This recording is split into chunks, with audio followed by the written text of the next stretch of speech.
Assalamualaikum warahmatullahi wabarakatuh. Saya Asep Sepullah dari Fakultas Ilmu dan Teknologi Kebumian ITB akan menyampaikan kuliah GL 5009 Penginderaan Jauh Geologi.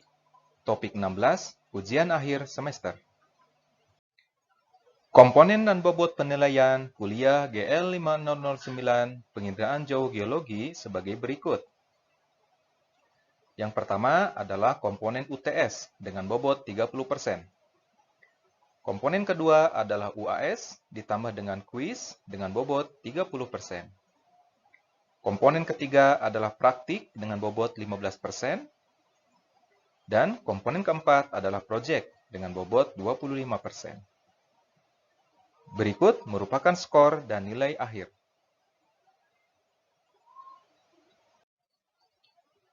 Ujian akhir akan dilakukan dengan cara flash talk sebagai berikut. Pertama, peserta menyiapkan bahan paparan proyek maksimal dalam 3 slide. Kedua, peserta melakukan presentasi proyek dengan slide yang disiapkan maksimal 5 menit.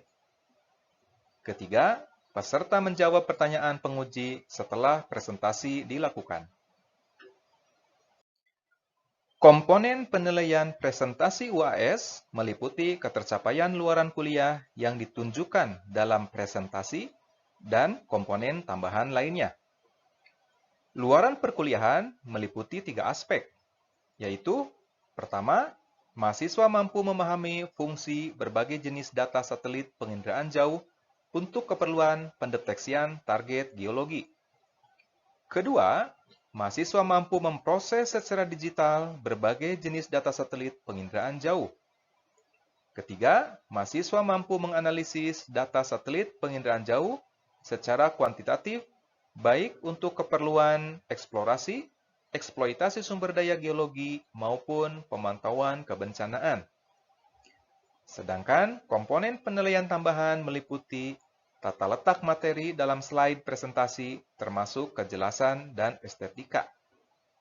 Kedua, konten dari materi proyek yang disampaikan berupa teknik yang digunakan, verifikasi hasil, dan analisis.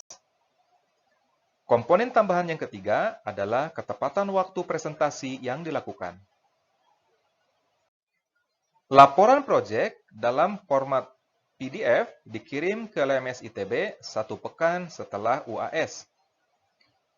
Komponen penilaian laporan proyek meliputi bobot isi laporan dan komponen tambahan lainnya. Untuk penilaian konten meliputi kesesuaian target dengan aspek geologi atau tesis yang diambil, ketepatan metode pemrosesan yang dilakukan terhadap target yang dipilih, ketepatan analisis yang dilakukan terhadap hasil proses citra.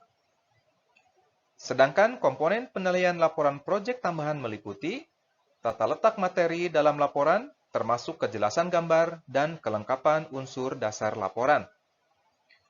Komponen tambahan kedua adalah penggunaan bahasa Indonesia yang baik dan benar. Komponen tambahan ketiga adalah ketepatan penggunaan sitasi dan daftar pustaka. Demikian kuliah GL 5009 Penginderaan Jauh Geologi. Terima kasih.